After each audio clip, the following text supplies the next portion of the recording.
প্রিয় দিনী ভাইয়েরা, আমরা এই পৃথিবীতে এসেছি একমাত্র কেবলমাত্র শুধুমাত্র সেই মহান আল্লাহ তাআলার ইবাদত করার জন্য। অথচ আমরা কখন আল্লাহ তাআলার নেক রহমত থেকে আমরা বঞ্চিত হই, কখন আমরা আল্লাহ তাআলার ক্রোধের সম্মুখীন হই, এটা আমরা বুঝতে পারি না। আমরা দায়ুস হয়ে যাই, আমাদের মধ্যে আমরা কখন দায়ুস হয়ে যাচ্ছি এটা আমরা নিজেরা কল্পনা করি না, চিন্তাও করি না।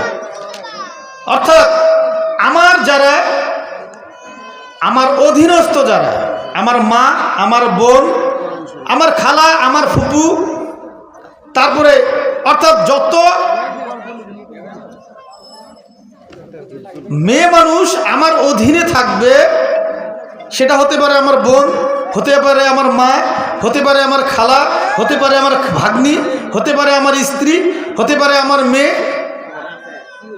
যে বেপরদায় ঘুরে বেড়াবে সে আমাকে দায়ুস বানাবে।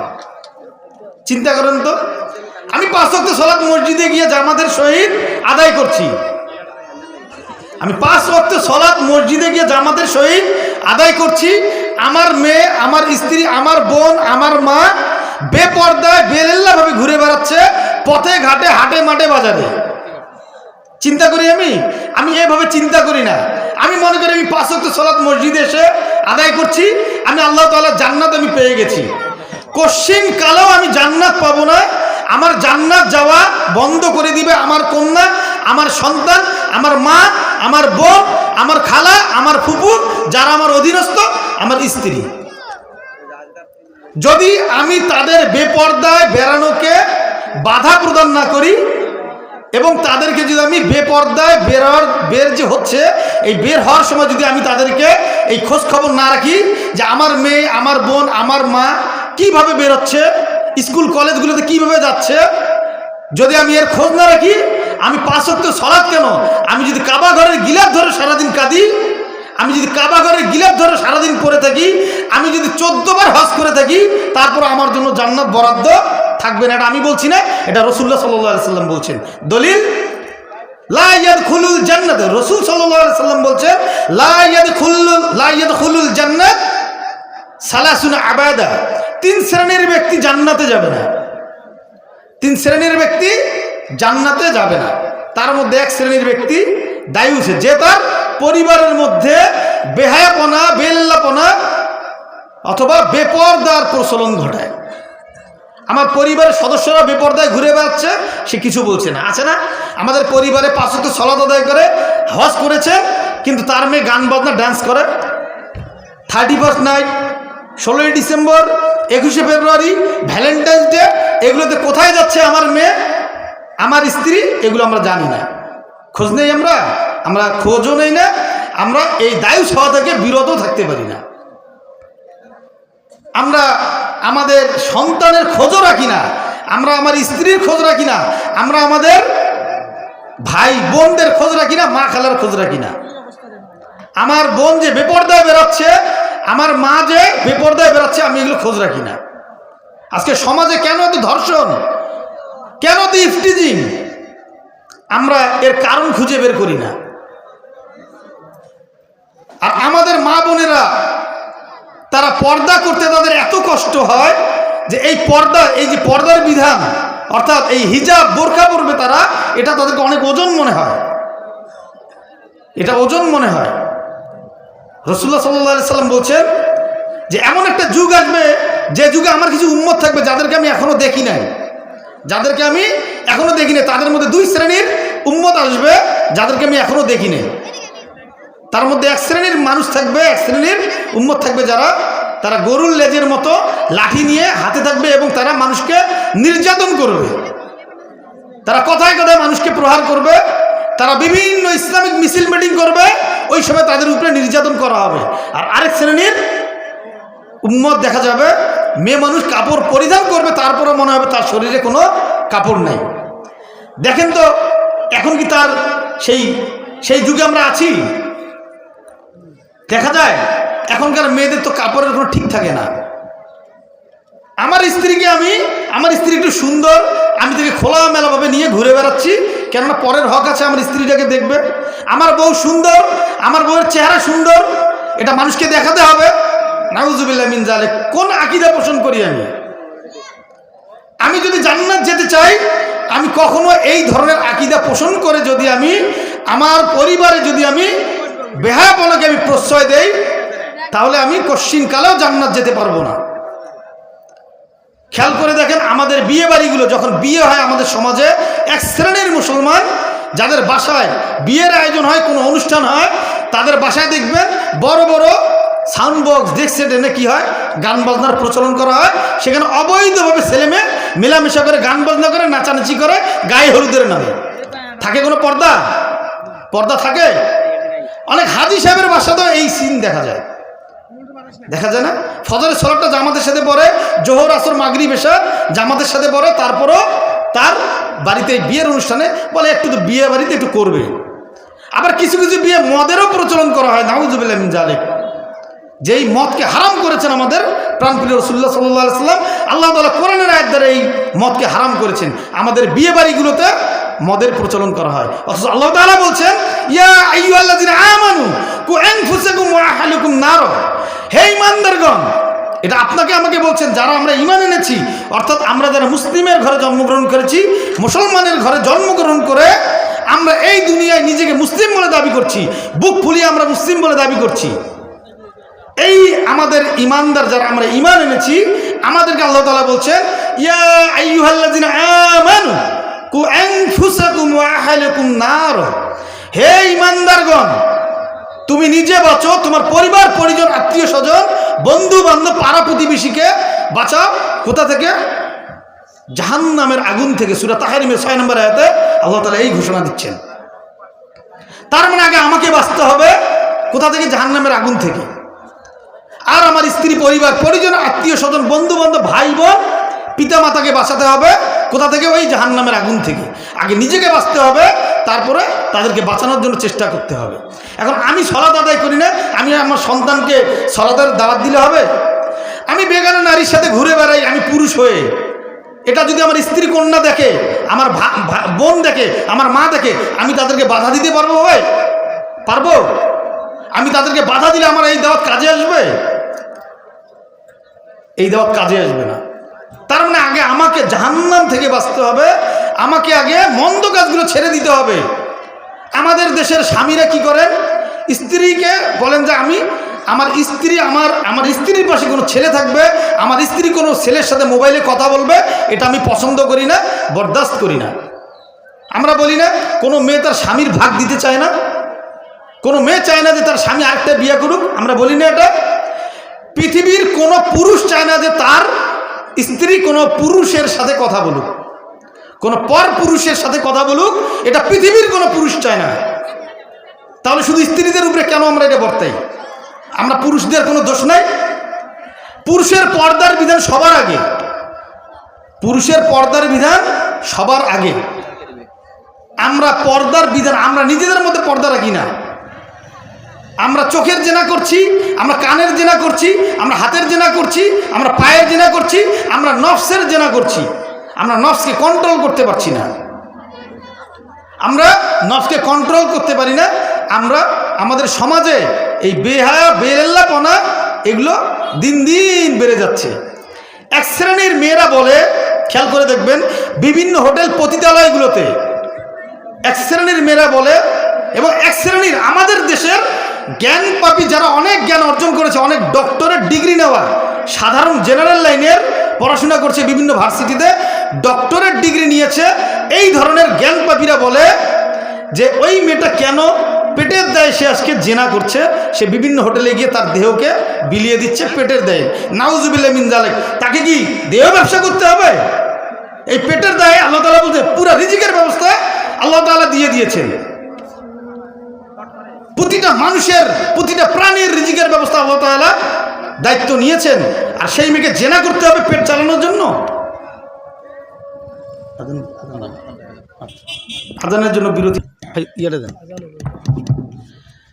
তো যে কথা বলছিলাম যে আমাদের এই এক শ্রেণীর জ্ঞান পাপীরা বলে যে মেয়েদেরকে এই যারা বিভিন্ন পতিতালয়, বিভিন্ন হোটেলে দেহ ব্যবসা করে তাদের জীবন জীবিকা নির্বাহ করে, আজকে তাদেরকে বলা হয় যে তারা পেটের দায় করছে, অথচ আল্লাহ তাআলা রিজিকের ফয়সালা করে দিয়েছেন। পৃথিবীর এমন কোনো প্রাণী নেই যার রিজিকের ফয়সালা আল্লাহ তাআলার হাতে নেই। তো আপনাকে দেহ ব্যবসা করতে হবে কেন? কেন দেহ ব্যবসা করে আপনার জীবন নির্বাহ করতে হবে? কোথায় পেলেন এই হাদিস, আর কোথায় পেলেন এই দলিল, কোথায় এই ফতোয়া পেলেন? আর এক শ্রেণীর মানুষ আমাদের মা বোনদেরকে ঘর থেকে বের করে আনার জন্য ফতোয়া দিচ্ছে যে তোমাকে চাকরি করতে হবে, তোমাকে পড়াশোনা করতে হবে, করো, পড়াশোনা করো, চাকরি করো। কিন্তু রাত বিরাতে কেন? একটা মোটরসাইকেলে করে এক মোটরসাইকেল আপনি নারী পুরুষ বিভিন্ন এনজিওর নাম করে আপনি নারী পুরুষ একসাথে আপনি মেলামেশা করে আপনি চাকরি ক্ষেত্রে যাচ্ছেন, কর্মক্ষেত্রে যাচ্ছেন কেন? তাহলে কি হবে? এখানে নারী পুরুষ একসাথে যদি থাকে, সে তার স্বামীকে সময় দিবে না, সেই পুরুষ তার স্ত্রীকে সময় দিবে না, দিবে? কোশ্চিন কালেও দিবে না। মুরগির জন্য মনে রাখবেন, মুরগিকে খোয়ার থেকে বের করার জন্য শিয়াল যদি মুরগির পক্ষ নেয়, তাহলে বুঝতে হবে শিয়ালের কোনো উদ্দেশ্য খারাপ আছে। যদি শিয়াল মুরগিকে বলে তোমাকে ঘর থেকে বের হতে দিচ্ছে না, আমি তোমার পক্ষে আছি, তুমি ঘর থেকে বের হও, তাহলে বুঝতে হবে মুরগির বিরুদ্ধে শিয়ালের উদ্দেশ্য খারাপ। সেরকম আমাদের দেশের এক শ্রেণীর জ্ঞানপাপীরা মেয়েদেরকে ঘর থেকে বের করার জন্য তাদের পুরুষদেরকে তারা যাদের অধীনস্থ তাদেরকে দায়ুস বানানোর জন্য এই এক শ্রেণীর পুরুষরা দায়ী। কাল কিয়ামতের দিন তাদেরকেও আল্লাহ তাআলার বিচারের কাঠগড়ায় দাঁড়াতে হবে। যারা এই আমাদের এই কন্যা সন্তান, মা বোন, যারা আমাদের এই পাড়া প্রতিবেশী, যারা আত্মীয় স্বজন আছে, যাদেরকে এই মেয়ে মানুষকে যারা বাইর করছে ঘর থেকে পড়াশোনার নাম করে, বোন, আপনি যদি মনে করেন যে আপনাকে একটি পোশাকে খুব সুন্দর লাগবে এবং এটা যতজন ছেলে দেখবে ততজন আমাকে বাহবা দিবে, আমাকে খুব সুন্দর বলবে, অমুক নায়িকার মতো, অমুক গায়িকার মতো, অমুক নাটকের নায়িকার মতো লাগবে, অমুক মডেলের মতো লাগবে, আপনি আপনার ভাই, আপনার বাবা, আপনার স্বামী, আপনার সন্তানকে আপনি দায়ুস বানালেন। আর রাসূলুল্লাহ সাল্লাল্লাহু আলাইহি সাল্লাম বলছেন, আর দায়ুস লা ইয়াদখুলুল জান্নাত, দায়ুস কখনো জান্নাতে যাবে না। চিন্তা করা যায়? দায়ুস কখনো জান্নাতে যাবে না। তাহলে আমাদের পরিবারগুলোর খোঁজ নেওয়া দরকার আছে না? আমাদের পরিবারের কন্যা সন্তান, মা বোন, আমাদের খালা ফুপু যারা আছেন তারা বাইরে যাচ্ছেন কিভাবে, আমাদের খোঁজ নেওয়া দরকার আছে না? এই পরিবারের মধ্যে পরিবারের পারিবারিক বন্ধনগুলো আমাদের নষ্ট হয়ে যাচ্ছে, আমরা নষ্ট করে ফেলছি, আমরা খোঁজ নিচ্ছি না, আমরা নিজেকে নিয়ে ব্যস্ত, আমরা কেউ কারো কথা শুনি না। আমাদের আজকে পরিবারগুলো ধ্বংস হয়ে যাচ্ছে শুধুমাত্র পারিবারিক বন্ধন না থাকার কারণে। আমরা বলি যে আমাদের এই যুব সমাজ, শুধু যুব সমাজকে নিয়ে কথা হয়, কিন্তু যুবতী সমাজকে নিয়ে কথা খুব কম হয়। আমরা মুনাফিকি জীবনযাপন করি, আমরা আমাদের জীবনের মধ্যে বারাকা আমরা উঠে দিয়েছি, আমরা নিজেরাই আমাদের জীবন থেকে বারাকা, আমরা আমাদের বরকত, আল্লাহ তাআলার কাছ থেকে বরকত আমরা চেয়ে নিতে পারি না, আমরা নিজেরাই। আমরা কোরআন ভিত্তিক জীবনযাপন পরিচালনা করতে পারি না, আমরা রাসূল সাল্লাল্লাহু আলাইহি ওয়াসাল্লামের আদর্শ অনুযায়ী আমরা আমাদের জীবন অতিবাহিত করতে পারি না। অথচ আল্লাহ তাআলা ঘোষণা দিচ্ছেন, ওমা আরসালনাকা ইল্লা রাহমাতাল লিল আলামিন, হে রাসূল, আমি আপনাকে এই পৃথিবীবাসীর জন্য রহমত স্বরূপ নাজিল করেছি, রহমত স্বরূপ পাঠিয়েছি। আমরা রাসূল সাল্লাল্লাহু আলাইহি সাল্লামের আদর্শকে বাদ দিয়ে যে কারো আদর্শকে অনুসরণ করব, আমরা এই দুনিয়াও ক্ষতিগ্রস্ত হব, কাল কিয়ামতের দিনও আমরা ক্ষতিগ্রস্ত হব। খসিরাত দুনিয়া ওয়াল আখিরাত ওয়া জালিকা ওয়াল খুসরানুল মুবিন, তারা এই দুনিয়াতেও ধ্বংস, তারা কাল কিয়ামতের দিনও ধ্বংস। আমরা আমাদের পরিবারে আমাদের মা বোনেদের সাথে আমরা ভালোভাবে কথা বলি না, আমরা আমাদের পরিবারে যারা আমাদের অধীনস্থ যারা তাদের সাথে আমরা একসাথে বসে কথা বলি না, একসাথে বসে খাই না, একসাথে বসে আমরা গল্প গুজব করি না, তাহলে তারা তো বিভ্রান্তিতে চলেই যাবে, তারা বিভ্রান্ত হবেই। তাহলে আজকে আমাদের এই সমাজ ব্যবস্থা যারা নীতি নির্ধারক, তারা কোরআন দিয়ে সমাজের নীতিগুলো প্রণয়ন করতে পারে না, যার কারণে আমাদের এই সমাজগুলো আজকে ধ্বংসের দিকে চলে যাচ্ছে। আমরা কোথায় যাচ্ছি আমরা চিন্তা করি না, আমরা আমাদের মা বোনদেরকে কোথায় কোথায় পাঠাচ্ছি আমরা চিন্তা করি না। স্কুলে পাঠানো হচ্ছে, সে বিভিন্ন অনৈতিক কাজের সাথে লিপ্ত হচ্ছে। আমাদের স্কুলের শিক্ষকগুলো, কলেজের শিক্ষকেরা আমাদের মেয়েদেরকে ডান্স শেখাচ্ছে, নাচ শেখাচ্ছে, গান শেখাচ্ছে, আমরা এগুলোকে বাহাবা দিচ্ছি। আমরা আমাদের এক শ্রেণীর মানুষ, এক শ্রেণীর মুসলমান, আমাদের কন্যা সন্তান, আমাদের বোনকে তাদের স্কুল কলেজের শিক্ষকরা নাচ শেখাচ্ছে, গান শেখাচ্ছে, আমরা এগুলোকে বাহাবা দিচ্ছি, ফেসবুকে ট্রোল করে দিচ্ছি, এগুলো আবার ছবি তুলে এগুলো ভিডিও করে আমরা নিজেরাই দায়িত্ব হয়ে আমাদের মা বোনদের এই ছবিগুলো আমরা ফেসবুকে দিয়ে দিচ্ছি। আমার মেয়ে খুব সুন্দর ডান্স করে, আমার মেয়ে খুব সুন্দর নাচে, আমার মেয়ে তবলা বাজায়, আমার মেয়ে হারমোনিয়াম বাজায়, কত সুন্দর আমার মেয়ে আজকে এইভাবে বলে। আবার এক শ্রেণীর মুসলমানরা এইভাবে বলে, আলহামদুলিল্লাহ আমার মেয়ে খুব সুন্দর নাচতে জানে। নাউজুবিল্লাহ মিন যালিক। এ যেমন ধূমপান করার আগে মদ খাওয়ার আগে বিসমিল্লাহ বলা, ধূমপান করার আগে মদ খাওয়ার আগে বিসমিল্লাহ বললো, ওই বিসমিল্লাহ বলার অর্থ কি আমার এই বিড়ি সিগারেট জর্দা তামাক গুল এগুলো হালাল হয়ে গেল? কোন চিন্তা কোন আকল নিয়ে একজন মা একজন বাবা এই কথা বলতে পারে আলহামদুলিল্লাহ আমার মেয়েটা খুব সুন্দর ডান্স করে, আবার সে এই ডান্স ভিডিও করে ফেসবুকে আপলোড করে দিচ্ছে, সে নিজেকে আবার দায়িত্ব বানালো, সেটা চিন্তাও করলো না। একে তো তার সেই পরিবারভুক্ত সেই নারীদের দ্বারা সে দায়ুস নিজেই হলো, আবার সে নিজে ফেসবুকে দিয়ে আবার সে দায়ুস হয়ে যাচ্ছে। নাউজুবিল্লাহ মিন যালিক। আমরা কোথায় বসবাস করি? আমরা কোথায় বসবাস করি? অথচ আল্লাহ তাআলা বলছেন যে তোমরা ব্রেন খাটাও, তোমরা আকল খাটাও, তোমাদেরকে আমি মস্তিষ্ক দিয়েছি, তোমাদেরকে বিবেক দিয়েছি, তোমরা এই বিবেক খাটিয়ে তোমরা ভালো ভালো কাজগুলো করো, তোমরা কোরআন পড়ো, তোমরা হাদিস পড়ো, তোমরা এগুলো পড়ে এগুলো থেকে শিক্ষা নিয়ে তোমরা মানুষের মাঝে সেগুলো বিলিয়ে দাও। আমরা তো মুসলমানরাই আমাদের মুসলমানের দাওয়াত নেই না, তাহলে আমি একজন বেধর্মীকে কখন দাওয়াত দিব? আমি একজন বেধর্মীকে কখন দাওয়াত দেবো? আমি তো নিজেই নিজের দাওয়াত দিচ্ছি না, কারণ আমি কোরআন পড়ি না, আমি হাদিস পড়ি না, আমি রসুল সাল্লাল্লাহু আলাইহি সাল্লামের আদর্শকে অনুসরণ করি না, অনুধাবন করি না। তাহলে কিভাবে আমি অন্য ধর্মের মানুষের কাছে দাওয়াত পৌঁছাবো? অথচ রসুল্লাহ সাল্লাল্লাহু আলাইহি সাল্লাম বলছেন বাল্লিগু আন্নী ওয়ালাউ আয়া, প্রচার করো যদি একটি আয়াতও জানো।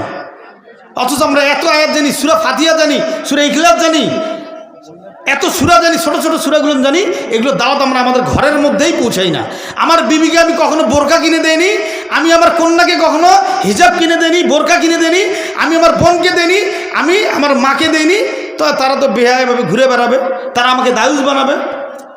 সৌদি আরবে যারা থাকেন তারা বলতে পারবেন যে যদি সৌদিয়ানদেরকে দায়ুস বলা হয়, তারা এটা নিয়ে এত ক্রোধান্বিত হন, এত রেগে যান, যেটা তারা এত নিকৃষ্টতম একটা গালি মনে করেন।